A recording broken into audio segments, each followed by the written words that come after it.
Okay, sorry, I didn't see the part C here. It says here that he picks final probability that in this week Freya sold at least 15 eggs. Okay, so at least 15 eggs means that here, going back to our table here, that there would have to be in this region here. So 15 to 29, so that's how many weeks they sold at least 15. So if I add those together, I get 11 and 20, 34. So do I? Yes, 11, 21, no, 24. And so it's 24 out of 52.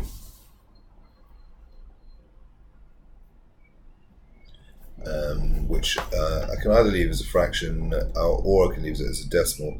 What I can't do is leave it as a percentage. So I think that it's more appropriate to leave it as a fraction, 6 out of 30. So here we're just looking for common numbers. There's nothing that's common to 7 and 9, so forget that. The D is common to this term and this term, but there's nothing else that's common. So I'm going to just take out the D, and I'll be left with 7G minus 9E. I think that's all you can do there. For this one, it's just crab clause, so we get x squared, 5x, 2x, and 10, giving you x squared plus 7x plus 10. Here I'm going to multiply out the bracket, so 6z minus 15 equals 4z plus 11. I'm going to collect the z's to one side. So 6z, and this 4z is moving from the right to the left, so change sides, change signs, 4z. And likewise the 15, okay, is moved from right to left, so it becomes plus 15. Don't need two pluses, so you can see that when change sides, change signs. This gives me 2z is equal to 26, and so z equals 13. I think my z's a bit weird. And then in this next question, we have a percentage increase question. So what we have is the original times the multiplier equals the new.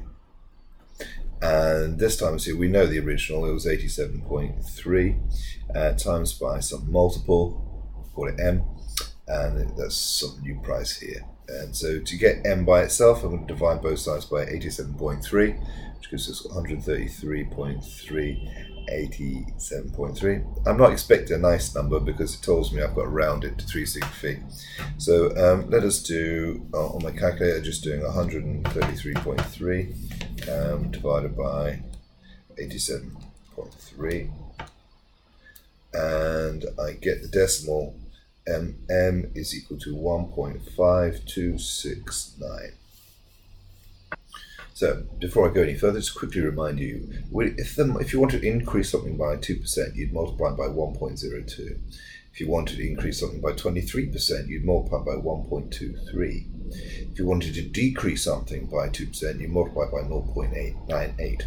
So you need this ability to understand the connection between the multipliers, okay, and our percentage increase. And so I'm looking here, there, and I can see that I've had an increase of 52 and a bit, right? 52 and a bit.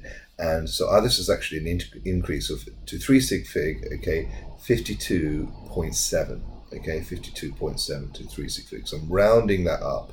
So it's easy to see the 52%, but the 0.69 means 52.7 to 3 sig fig. So in the next part of the question, he said there was an increase of 20%. So we know that the multiplier must be 1.20. And they said that was from January 2010 to January, so we're going backwards in time.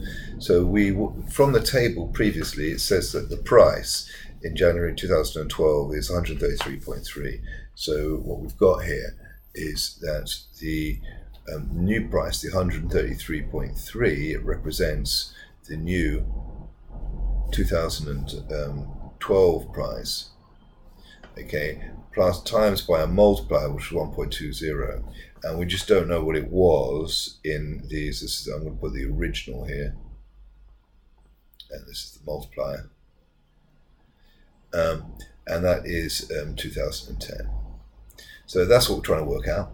And here we can see then something increased by 20% and became that. And so we can rearrange the formula and get 1.20.